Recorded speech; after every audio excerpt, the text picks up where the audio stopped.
Nation first news चॅनलमध्ये आपणा सर्वांचे सहर्ष स्वागत आहे. सोलापुरातील ताज्या घडामोडी पाहण्यासाठी नेशन फर्स्ट न्यूज चॅनलला लाईक आणि सबस्क्राईब करा. तर आता पाहूयात ताज्या घडामोडी. श्रावण महिना हा हिंदू धर्मात खूप महत्त्वाचा मानला जातो. श्रावण महिन्याला सणांचा महिनाही म्हणतात.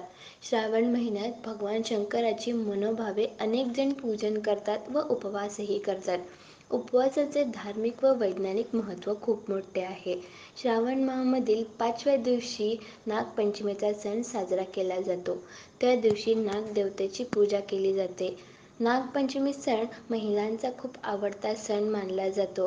तर या दिवशी महिला व सर्व मुली पारंपरिक पोशाखात झोक्याचे खूप आनंदाने आस्वाद घेतात. अशाच प्रकारे सोलापुरातील श्रीशैल नगर येथे भक्तिभावात हा नागपंचमीचा सण सर्व महिला भगिनींकडून खूप आनंदात साजरा करण्यात आला.